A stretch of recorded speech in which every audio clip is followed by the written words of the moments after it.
ইজতেমার প্রথম পর্বে চলছে ইবাদত বন্দিগি। টঙ্গীর তুরাগ তীরে জুমার নামাজে লাখো মুসল্লির ঢল। ময়দানের সার্বিক ব্যবস্থাপনা নিয়ে সন্তুষ্টি প্রকাশ করেছেন মুসল্লিরা। এই মুহূর্তে ইজতেমা ময়দানের সবশেষ খবর আমরা জানবো। আমাদের সঙ্গে যুক্ত আছেন সহকর্মী জাবেদ আব্দুল্লাহ এবং ইফতেখার রায়হান। প্রথমেই যাচ্ছি জাবেদের কাছে। জাবেদ, ইজতেমার নামাজে অংশ নিয়ে জুমার নামাজে অংশ নিয়ে মুসল্লিরা কি বলছেন সেটি জানাবেন এবং পাশাপাশি জানাবেন যে আজকের দিনে আর কি কি আনুষ্ঠানিকতা রয়েছে।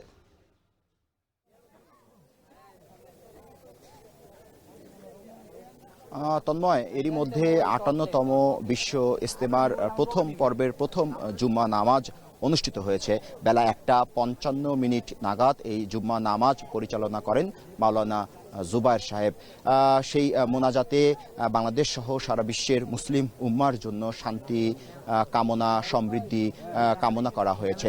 একই সঙ্গে এই মোনাজাতে বিশেষ করে সারা পৃথিবীতে সমৃদ্ধির কথা বলা হয়েছে, যেন মুসলিম উম্মার মধ্যে নিজেদের মধ্যে বিভেদ, হানাহানি, সহিংসতা এগুলো যেন বন্ধ হয়। আপনি যে আমলের কথা বলছিলেন সেটা হলো যে ফজরের পর থেকেই মূলত আমল চলছিল বিভিন্ন খিত্তায় খিত্তায়, এবং এই যে বিশাল যে সামিয়ানা দেখছেন পুরো তাঁবুতে ঢাকা এই যে তুরাগ তীর, এই তুরাগ তীরে প্রায় ৮ থেকে ১০ লাখ মুসল্লির মধ্যে অংশগ্রহণ করেছে। সেই অংশগ্রহণের মধ্যে ফজরের নামাজের পরপরই আমবয়ানের মধ্য দিয়ে এই প্রথম দিনের যে আনুষ্ঠানিকতা সেটি শুরু হয়। আপনি জানেন যে মুসলিম বিশ্বের এটি দ্বিতীয় বৃহত্তম একটি মুসলিম জমায়েত। এই মুসলিম জমায়েতে মূলত নবীওয়ালা যে কাজ, নবী যে দায়ী ছিলেন দিনের, অর্থাৎ ইসলাম ধর্ম প্রচার করতেন, তিনি ইসলামের দিকে আহ্বান করেছেন মানুষকে।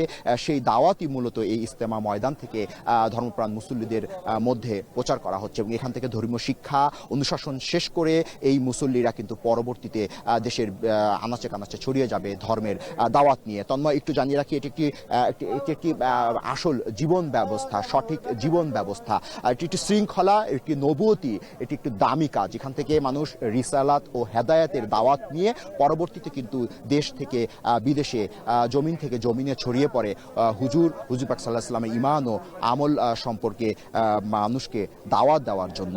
তো তন্ময়, আপনি নিশ্চয়ই দেখতে পাচ্ছেন যে এরই মধ্যে জুম্মা নামাজ শেষ হয়েছে। তো জুম্মা নামাজ এর মধ্যে শেষ হয়েছে। জুম্মা নামাজের পর মানুষ এর মধ্যে ধীরে ধীরে কিন্তু বাড়ির পানে রওনা হচ্ছেন।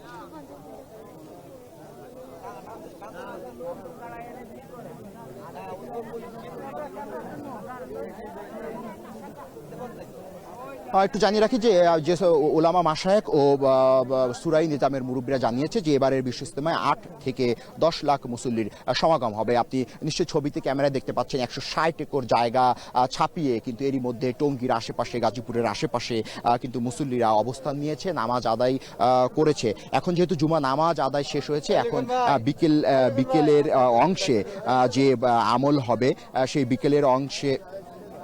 বিকেলের অংশে আমল পরিচালনা কিন্তু করবেন বা বাংলায় তর্জমা করবেন মাওলানা জুবায়ের সাহেব। এরই মধ্যে যে বিদেশি খিত্তা রয়েছে, অর্থাৎ উর্দু, আরবি, ফার্সি, বাংলা ভাষার যে খিমা রয়েছে, সেই খিমায় কিন্তু বিদেশি যে অতিথিরা তারা কিন্তু এর মধ্যে অংশগ্রহণ করেছে। ধারণা করা হচ্ছে যে এবার বাংলাদেশ সহ সারা বিশ্বের এই ৩ পর্বের বিশ্ব ইজতেমায় প্রায় ২৫ থেকে ৩০ লাখ মুসল্লি এবারের এই ইজতেমায় তারা অংশগ্রহণ করবে। তন্ময়, এই ছিল আমার কাছে ইজতেমা ময়দান থেকে সবশেষ তথ্য। জাবেদ, নিশ্চয়ই পরবর্তীতে আমরা আবার আপনার সঙ্গে যুক্ত হব। এই পর্যায়ে আমরা যেতে চাই সহকর্মী ইফতেখার রায়হানের কাছে। ইফতেখার, জানাবেন যে আমরা ইজতেমা ময়দানে মুসল্লিদের যেই সার্বিক নিরাপত্তা ব্যবস্থা রয়েছে সেটির তথ্য আপনার কাছে জানতে চাই, কেমন রয়েছে এবং একই সঙ্গে কোনো রকম ভোগান্তির অভিযোগ রয়েছে কিনা মুসল্লিদের।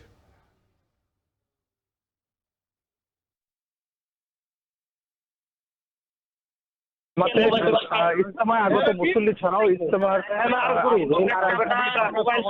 আশপাশের এলাকার বিভিন্ন এলাকা রয়েছে, সেই সব এলাকার ধর্মপ্রাণ মুসল্লিরা কিন্তু এই জুমার জামাতে অংশ নিয়েছেন, এবং এই জুমার নামাজ থেকে দেখছিলাম যে সকাল থেকেই মুসল্লিরা এই ইজতেমা অভিমুখে রওনা হয়েছিলেন, এবং এই ঢল কিন্তু জুমার জামাতের শুরু হওয়ার আগ পর্যন্ত ছিল। এবং আমরা দেখেছি যে মুসল্লিরা কিন্তু ময়দানের যখন আসছিলেন তখন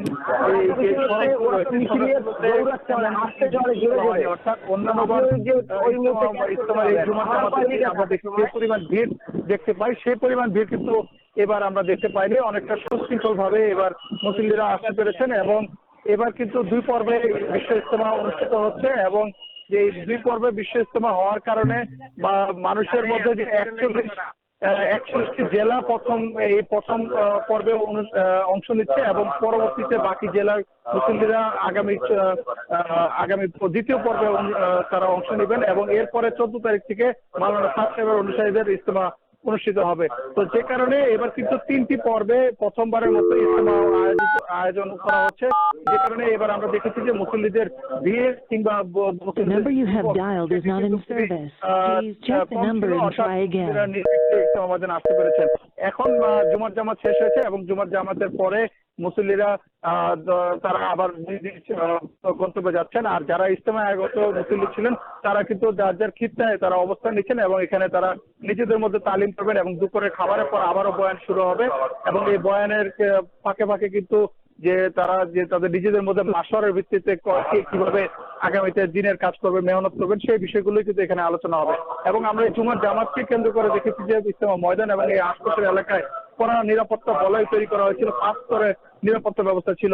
পাশাপাশি আমরা ফায়ার সার্ভিস এবং সিটি কর্পোরেশন সহ জেলা প্রশাসনের সার্বিক তত্ত্বাবধানে আমরা দেখেছি যে প্রত্যেকটি ইজতেমা ময়দানের আশপাশের পুরো এলাকাকে ঘিরে কিন্তু তাদের কিন্তু পর্যাপ্ত ব্যবস্থা নেওয়া হয়েছে। আমরা দেখেছি জুমার নামাজের আগে সিটি কর্পোরেশনের পক্ষ থেকে পানি ছেটানো হয়েছে ধুলোবালুর জন্য।